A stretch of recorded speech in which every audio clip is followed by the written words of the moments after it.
3 of the Twitty and Lynn podcast. I don't know where the camera is because there are 4. With many, the one many, in many front cameras. of you is your camera, too. Oh, Devin, kick us off. You know, it is episode number 3 of Yes. Twitty and Lynn Together Again, the podcast. And we got a special guest this week. I'm so excited The about our man guest himself. this week. We're going to go a little swampy, a little Muscle Shoals, Yeah. a little blues, a little gospel, a little rock and roll. Mark Narmore, I like that. an award-winning songwriter. Yes. A very talented man. Very talented. Just a doll. Wow, man. Check I that love out. Mark. Mark and I have been friends for almost 20 years. And I feel like you taught me how to be a songwriter. Well, bless your heart. That touches my heart to hear you say you know that, I love Taylor. you. You are such a gentle, like, for somebody to come in and not know how to write a song, you're such a gentle co-write.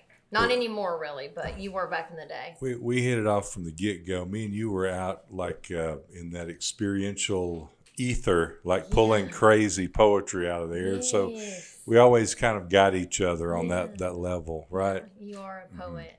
Wonderful. He's also, if songwriters of Nashville had a chaplain, it'd be Mark Narmore. You have that gentling feeling of, you know, you preach without ever preaching a sermon. Well, bless your heart, too. It's your life. Y'all are touching my heart. So thank you, person, both of y'all. Plus, a mean gospel piano player. Oh, yeah. Oh, yeah. As I said, we had been writing together for a long time. And even when I wasn't really doing music, Mark and I would get together and he was so sweet and he would always write with me, which isn't what all songwriters in town would do. And you have always been so kind. Yeah, it was brother-sister stuff. I mean, we had a definite chemistry, Taylor, and it was Yes. undeniable. So how can you not, you know, that has to go together. Well, thank you. And we became great friends and we're still great friends. And when we started writing for our project, I said, I think I have a great songwriter for us.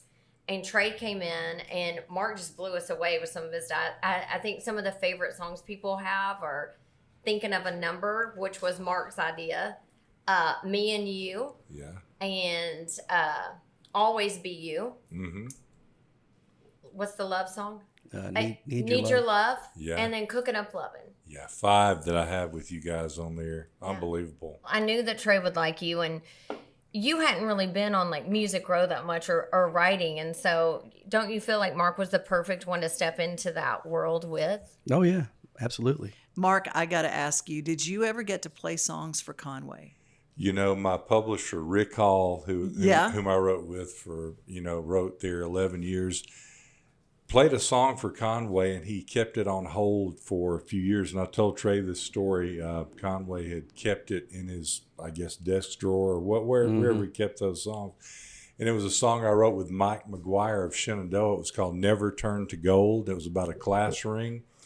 And, man, that was just an honor to have Conway keep it on hold for like 2 years. So, but I never got to meet him or play, but my publisher did. So I was proud of that. Just in case people don't know, Mark had the most recorded song of 2005 with That's What I Love About Sunday, Craig Morgan. But you've had songs cut by Neil McCoy and Black Hawk and Terry Clark, and nominated for Grammy, nominated for Dove Awards. I mean, just, a lot of songs and a lot of work with Josh Turner as well. Right. Songs cut by Reba. You wrote for Reba's company, right? Starstruck. I was there 2 years from 98 to Y2K. When I came out of there, me and my wife were like stocking up on waters because the computer thing was going to turn over, and so that was my end point with Reba. It's so funny how we look at our lives in little snippets like that. And then you're gonna edit this. I'm breaking away, Josh, to you for just a second. I am so uncomfortable, so I'm glad that you're taking over a little bit. So I look like a dumb sitting here looking at Mark. So we'll just kind of, Devin, this is what she does for a living, and while we have her on here, so this is great. I'm glad you're doing that. I mean, you could leave it in if you wanted to, but not Devin. Okay, edit back in. Nix the editing, Josh. Nix Leave it the in. editing. Bleep it out. Bleeping. Bleeping. Bleeping is funny. But then I don't want people to get mad at me either. If it's one person, that's the one I stick to. You get like 100 comments, and 99 are like how much they love you. But the one person that says they can't stand you. You talk to that person. That's human nature, Taylor. It sure is, Devin. But Trey doesn't understand human nature sometimes because he has a heart of stone, and so it doesn't bother him. Somebody could be like, I agree. Trey's voice is of rusted devil's pee or whatever, and he'd be like, thank you. Rusted devil's pee. Interesting. I'm writing that down. We've got to write that That's later. gonna be That's for a the song new title. record. Yeah, it is. Rusted devil's pee. And he's going to put a gospel rag to it. Oh, it'll be that's gonna great. Be Yeah. It's awesome. going to be beautiful. Yeah. Be all swampy. Oh Yeah. my gosh. Rust and devil's pee. Pee. Now, how did you initially meet Mark Taylor? We met through Liz Rose. Yeah, Liz had told me about you, and she had invited you to do a three-way with us at her pool house there. I knew that was coming. You can't say anything remotely like that without her taking Okay, for it. songwriting lingo, Mark Taking it that way. Narmore, just Thank explain you, what that Devin. means. Explain What's what it- that means. So explain what it means, Mark. It's a co-write. Yeah. That's better. Yeah, And so we wrote, that day we wrote like 3 songs, I think. we did, man. And I had my title list as usual. And some of my titles, you guys know, they're off the wall. They're kind of out there. So Yes. Taylor really gravitated. I had like Purple Porpoise written. I'll have things that make sense, but amongst those will be, like psychedelic ragtime blues. And Taylor was And like, I was like, that's exactly what I want the title of the song to be. Something like And- that, yeah. that's Purple where we hit it Porpoise. off. Purple Just- Porpoise, yeah. Just anything like that. He's so Did y'all weird. write that song, Purple Porpoise? No, but I think we talked about a funeral pyre and dead bodies, and then we wrote. What was that song about? One left me burning and one left me crying. Yeah. One taught me the alphabet, and one. Anyways, that was a great song, and that Great was about song. meth and gravel. I think It was. Yeah, and I think you actually came up with the line about meth and gravel roads. Really. And because I had a little bit of Methodism rolling through me, so I could like change it to meth, Mark works at a church, so I don't think he's understanding meth right now. Is what's happening about. I play Freebird for the offertory at church, y'all. And nobody ever knows it. If they do, they're like, Mark, he's such a sweet, good old boy. He didn't mean that. He didn't mean to play Skinner. He'll do better next week. God, But I think it's okay in Alabama. I don't know. Right. If you That's play true. Skinner in church, they're going. People go to the altar. They're digging, man. I Sweet believe Home. that. Yeah. Simple Man. You could do all those. What has been your favorite co-writing experience of anybody of all time? Like, is there one that you're like, that was so special, or like a star-studded moment, or like something that happened to you? One of the favorites I remember is the group Black Hawk. I was like, Henry Paul didn't get to write with us that day. So the other guys, I was Henry Paul. I was singing his part. So I grew up Southern rock, y'all. I mean, I loved Skinner and the Outlaws, which Henry Paul was lead singer. So for me to get a Black Hawk cut, I had a hit on them called Like There Ain't No Yesterday. That was like, man, that was so incredible for Awesome, me, yeah. like a rock, Southern rock cut. But I got to play Henry Paul, and we wrote 2 or 3 songs that day with the other Van Stevenson and Dave Robbins, and that's one that I remember that was kind of fun to sing harmony all day and sing lead, and they were singing harmony. That's awesome. What would be your dream co-write? Like you go with any writer in the history of music, you could write a Dead song. or alive. Yeah, Dead. dead or alive. To sit down really with Bob Dylan. I know that's kind of cliche, but I would like to pick his brain. He's a great writer, but kind of strange in a way. So I'd like to find out, like psychologically, do some kind of evaluation of him. And he's not knowing what I'm doing, but You would Right. do kind of it. do an eval. Yeah. Do you like David Allan Coe? I had a song called "The Ballad of David Allan Coe" when I was about 19. Can I hear it? And it really wasn't about David Allan Coe. It was one of those, how weird Yeah, we you are on are, our yeah. titles. I did love David Allan Coe. He's still with us. Yes, and he wears the little Garth mic the little. She's got kind of a crush on David Allan Coe. I've got for to. some I wouldn't reason. call it a crush. You said What he had, is- you said he had a Charles Manson vibe. Yes, And that's- and I I didn't don't mean know what that, that means. ugly. I meant that like in a cool way. And I would like to meet him Yeah, he was in prison a bit For what? I can't remember, but yeah, he was felonious. You know, It's No kidding. You don't say.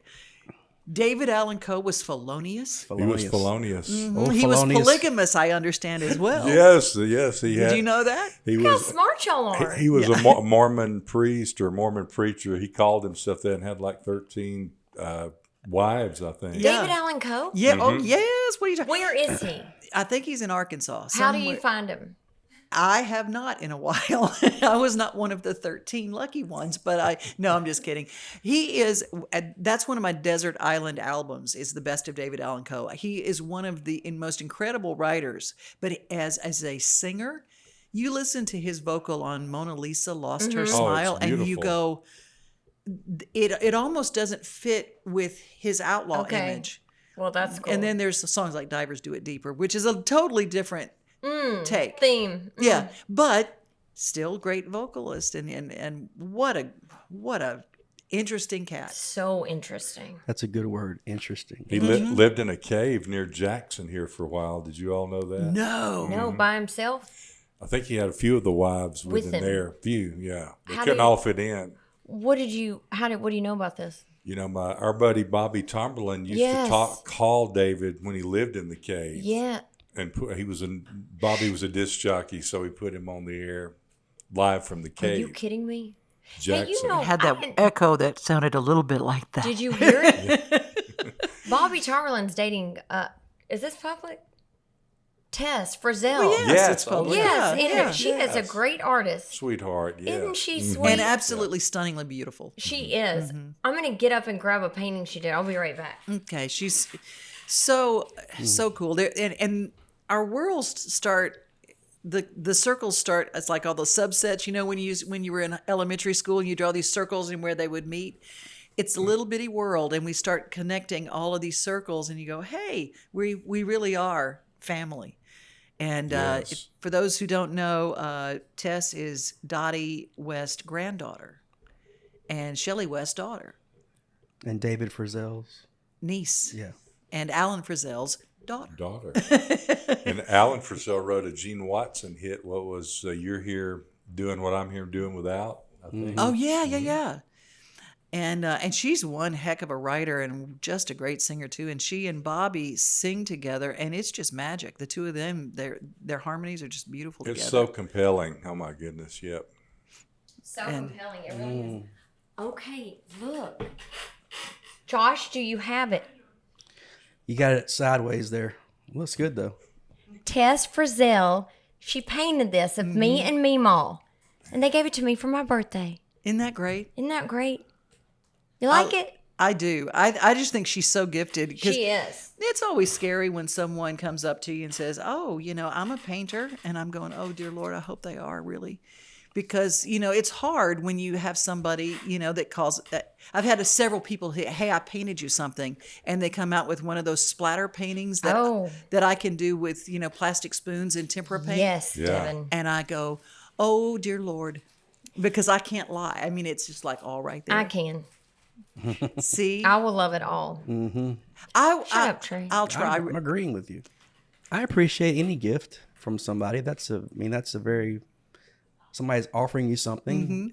It means something to them, so you should just accept it. And if you don't like it, put it away when they leave. Well, I was presented with a floral arrangement, and the flowers were all made out of flip-flops. Oh, see, Taylor would love that. That does sound Taylor cool. would love a flip-flop flower arrangement. It was they Flip-flop were flower arrangement. these little flowers, and it was all made of these very colorful flip-flops. Unfortunately, they had been worn many, many, many times, and I went, now that's an upcycle that I couldn't wrap around it. I thought, My gosh, Devin. Taylor wants a David Allan Coe flip-flop flower arrangement.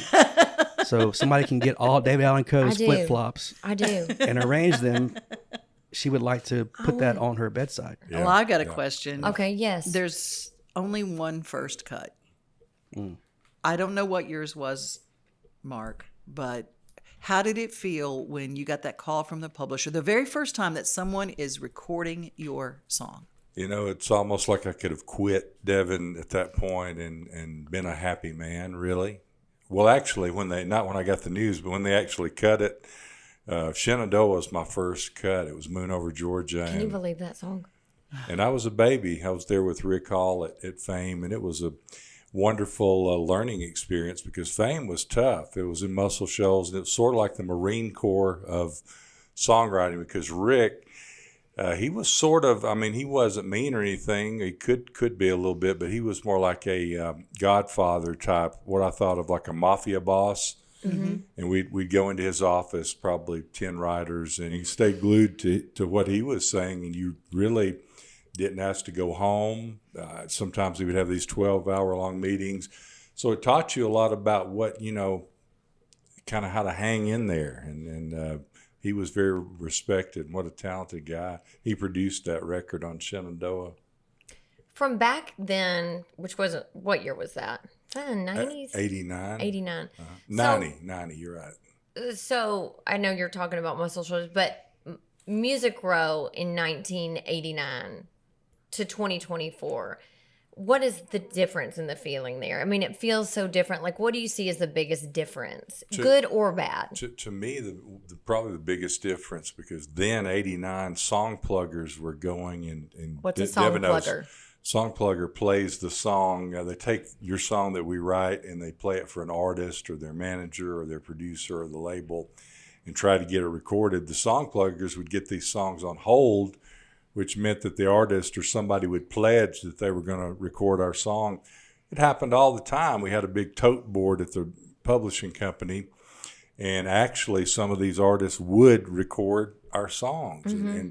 But now, the last 5 or 10 years, I've noticed song plugging, you sort of have to be in the camp, Trey, of the artist. I'm glad to be in you guys' camp. You're sweet, Mark. But you sort of have to be in a certain camp.